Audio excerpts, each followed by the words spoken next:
ബിസിനസ്സുകാരനെ സമൂഹം എങ്ങനെ കാണുന്നു എന്ന് ചോദിച്ചാൽ ഒരു ചെറിയ ഉദാഹരണം പറയാം. റിച്ചാർഡ് ബ്രാൻസന്റെ പേര് ഞാൻ പറഞ്ഞുകൊണ്ട് അദ്ദേഹത്തിൻ്റെ ജീവിതം തന്നെ പറയാം. അദ്ദേഹം ഒരു റെക്കോർഡ് കമ്പനിയാണ് നടത്തിയിരുന്നത്. നിങ്ങൾ കേട്ടിട്ടുണ്ടാവും, വെർജിൻ റെക്കോർഡ്സ്. അത് 70s വളരെ പ്രശസ്തമായിരുന്നു. അന്ന് റോക്ക് മ്യൂസിക്കും പോപ്പ് മ്യൂസിക്കും ഒക്കെ വളർന്ന കാലത്ത് UK റെക്കോർഡ്സ്, അന്ന് റെക്കോർഡ് പ്ലെയർ എന്നാണ് പറയുക, ഈ റെക്കോർഡുകൾ എത്തിച്ചു കൊടുക്കുന്ന, അത് ഡിസ്ട്രിബ്യൂട്ട് ചെയ്യുന്ന കമ്പനിയായിരുന്നു വെർജിൻ റെക്കോർഡ്സ്. അത് വളരെ പ്രചാരം നേടി, വളരെ വിജയമായി, വലിയ ആഘോഷമായി. അത് മ്യൂസിക് ഇന്നത്തെ പണ്ട് CD ഒക്കെ ഉണ്ടായിരുന്നു പറഞ്ഞാൽ റെക്കോർഡ്സാണ്.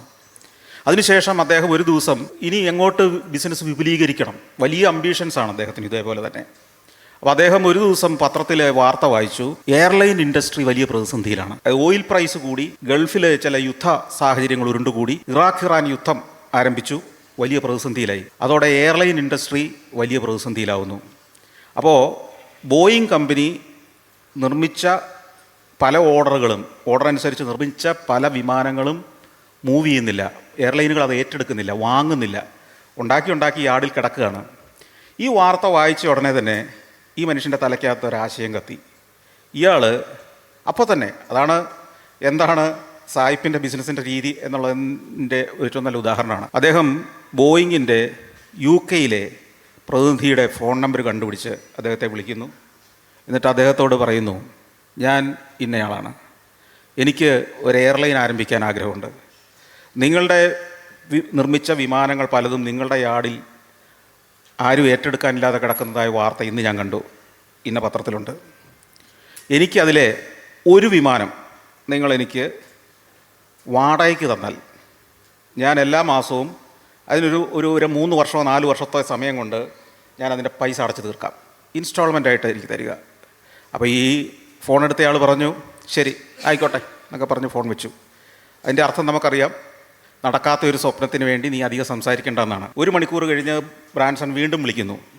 അദ്ദേഹം പറഞ്ഞു, ഞാൻ വളരെ സീരിയസ് ആണ്, നിങ്ങൾ എന്നെക്കുറിച്ച് അന്വേഷിച്ച് നോക്കിക്കോളൂ. വെർജിൻ റെക്കോർഡ്സ് എന്ന് പറയുന്ന കമ്പനിയാണ്, ഞങ്ങൾക്ക് ഇത്ര വർഷം കൊണ്ട് വിജയം നേടിയ കമ്പനിയാണ്, എനിക്കിത് ചെയ്യാൻ കഴിയും, എനിക്ക് കൃത്യമായ പദ്ധതിയുണ്ട്. അതുകൊണ്ടാണ് ഞാൻ ആരംഭിക്കുന്ന റൂട്ട് പോലും വേണേൽ പറഞ്ഞു തരാം. അത് ലണ്ടനിൽ നിന്ന് ന്യൂയോർക്കിലേക്കുള്ള ഫ്ലൈറ്റ് ആയിരിക്കും. കാരണം ലോകത്തിലെ ഏറ്റവും ബിസിയസ്റ്റ് റൂട്ട് എന്ന് പറയുന്നത് ന്യൂയോർക്ക് ലണ്ടൻ റൂട്ടാണ് അക്കാലത്ത്. ഇപ്പോഴും ഏതാണ്ട് അങ്ങനെയൊക്കെ തന്നെയാണ്. അത് ബ്രിട്ടീഷ് എയർവേസിൻ്റെ കുത്തക റൂട്ടാണ്. അതുകൊണ്ട് തന്നെ നമുക്കറിയാം, എയർ ഇന്ത്യ കുത്തകയായ എങ്ങനെയായിരിക്കും നമുക്കറിയാം. ചില റൂട്ടിൽ നമ്മൾ പലപ്പോഴും അനുഭവിച്ചിട്ടുണ്ടല്ലോ. ഏതാണ്ട് എയർ ഇന്ത്യയേക്കാൾ കഷ്ടമാണ് ബ്രിട്ടീഷ് എയർവേസ്, സർക്കാരിൻ്റെ എയർലൈനാണ്. അവിടെ ഞങ്ങളുടെ ഒരു സ്വകാര്യ എയർലൈൻ വന്നാൽ കഥ മാറും, ഏവിയേഷൻ ഇൻഡസ്ട്രി മാറും. അങ്ങനെ ഇയാൾ പല മീറ്റിങ്ങുകൾ, അവസാനം ഇയാൾ നേരിട്ട് കാണാനും സംസാരിക്കാനും ബോയിങ്ങിൻ്റെ പ്രതിനിധി തയ്യാറായി. ഇയാൾ കൃത്യമായ പ്രോജക്റ്റ് കൊണ്ടേ അവതരിപ്പിച്ചു. ഒടുവിൽ 6 മാസം കഴിഞ്ഞപ്പോൾ ബോയിങ് കമ്പനി ഇയാൾക്കൊരു വിമാനം വാടകയ്ക്ക് കൊടുക്കാൻ തീരുമാനിക്കുകയാണ്. 5 പൈസ ഡൗൺ പേയ്മെൻ്റ് ഇല്ല. ഓരോ മാസവും അയാൾ കിട്ടുന്ന പൈസ അങ്ങോട്ട് കൊടുത്ത് കടം 3 വർഷം കൊണ്ട് വീട്ടിക്കോളാമെന്നാണ് വ്യവസ്ഥ. അങ്ങനെ കാര്യങ്ങളെല്ലാം റെഡിയായി. വെർജിൻ അറ്റ്ലാന്റിക് എന്ന എയർലൈന് പേരിട്ടു. അദ്ദേഹത്തിൻ്റെ വലിയൊരു സ്വപ്ന സാക്ഷാത്കാരമാണ്. ലണ്ടനിലെ ഗാറ്റ്വിക്ക് എയർപോർട്ടിൽ ഒരു ദിവസം ഇതിൻ്റെ ഫ്ലൈറ്റ്, ഇനോഗ്രൽ ഫ്ലൈറ്റ്, വിദേശത്തേക്കുള്ളതല്ല, അദ്ദേഹം പ്ലാൻ ചെയ്തത് ലണ്ടനിലെ പ്രമുഖരായ വ്യക്തികളെയും മാധ്യമപ്രവർത്തകരെയും എല്ലാം വിളിച്ചു കൂട്ടിക്കൊണ്ട് ഒരു പറക്കൽ, അതിൻ്റെ ഉദ്ഘാടനം. അങ്ങനെ തീരുമാനമാകുന്നു. എല്ലാവരും എയർപോർട്ടിൽ വരുന്നു, വിമാനത്തിൽ കയറുന്നു. ഫ്രണ്ട് നിരയിൽ തന്നെ, ആദ്യത്തെ സീറ്റിൽ തന്നെ ബ്രാൻസൺ ഇരിക്കുന്നു. അദ്ദേഹത്തിൻ്റെ അടുത്ത് അവിടുത്തെ മേയറുണ്ട്, പല പ്രമുഖ വ്യക്തികളുണ്ട്. പിന്നിൽ മുഴുവൻ പത്രക്കാരാണ്, ബ്രിട്ടനിലെ പത്രക്കാർ. വിമാനം ടേക്ക് ഓഫിൻ്റെ സമയമായിരുന്നു. അനൗൺസ്മെൻറ്റ് വരുന്നു.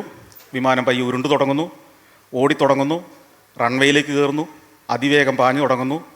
കുറച്ച് കഴിയുമ്പോൾ ടേക്ക് ഓഫിൻ്റെ തൊട്ട് മുമ്പ് വലിയൊരു സ്ഫോടന ശബ്ദം കേൾക്കുന്നു. വിമാനം ആകെ ഒന്ന് വിറച്ചു. ബ്രാൻസൺ ജനലിൽ കൂടെ നോക്കുമ്പോൾ ഒരു വശത്തെ എൻജിൻ നിന്ന് കത്തുകയാണ്. വിമാനം അടിയന്തരമായിട്ട് ഓഫ് ചെയ്ത് സൈഡിലേക്ക് മാറ്റി ഒതുക്കി നിർത്തി. ബ്രാൻസൺ എന്ന് വിറയ്ക്കുകയാണ്. തൻ്റെ വലിയ സ്വപ്നം ഇന്ന് ഉദ്ഘാടന പറക്കലിൽ എൻജിൻ പൊട്ടിത്തെറിച്ചിരിക്കുന്നു. അയാൾ ചിന്തിച്ചതാണ്, എൻ്റെ വലിയൊരു സംരംഭം, വലിയൊരു സ്വപ്നം നാളെ ഇംഗ്ലണ്ടിലെ അല്ലെങ്കിൽ ലോകത്തിലെ മാധ്യമങ്ങളിലെ വാർത്ത എന്തായിരിക്കും. ഇത്തിരി കഴിഞ്ഞപ്പോൾ വിമാനം ഒതുക്കി നിർത്തി. ആർക്കൊന്നും സംസാരിക്കാനില്ല. അവിടെ സൺ എന്ന് പറയുന്നൊരു പത്രമുണ്ട്, വളരെ പ്രചാരമുള്ള, ബ്രിട്ടനിലെ ദീർഘകാല പാരമ്പര്യമുള്ളൊരു പത്രമാണ്. ഈ പത്രത്തിൻ്റെ സീനിയർ കറസ്പോണ്ടൻ്റ് ഉണ്ട്, വളരെ സീനിയറായ ഒരു പത്രക്കാരനാണ് അദ്ദേഹം. മൂന്നാമത്തെ നിലയിൽ 4ാമത്തെ നിരയിലായിരിക്കുകയാണ്. അവിടുന്ന് ഏറ്റു വന്നു. ഇതേപോലെ ബ്രാൻസൻ്റെ അടുത്ത സീറ്റിൽ വന്നിരുന്നു. അയാളുടെ കയ്യിൽ പിടിച്ചു. എന്നിട്ട് പറഞ്ഞു, ബ്രാൻസൺ, നിങ്ങളുടെ വികാരം ഞങ്ങൾക്ക് മനസ്സിലാവും. നാളെ ഇംഗ്ലണ്ടിലെ പത്രങ്ങളുടെ ഹെഡ്ലൈൻ ഇതായിരിക്കില്ല, ഉറപ്പ്. ആ വാർത്ത ആ രീതിയിൽ പുറത്തു വന്നില്ല. റിച്ചാർഡ് ബ്രാൻസൺ അദ്ദേഹത്തിൻ്റെ ആത്മകഥയിൽ എഴുതിയിട്ടുണ്ട്, ചിലപ്പോൾ അന്ന് ഇതായിരുന്നു പ്രധാന വാർത്തയെങ്കിൽ ചിലപ്പോൾ വെർജിൻ അറ്റ്ലാന്റിക് എന്ന എയർലൈൻ ഉണ്ടാകുമായിരുന്നില്ല, അല്ലെങ്കിൽ ഇതുപോലെ വളരില്ലായിരുന്നു. ഇതാണ് രണ്ട് നാട്ടിലെ സമൂഹങ്ങൾ ഒരു വ്യവസായിയെ സ്വീകരിക്കുന്ന വ്യത്യാസം.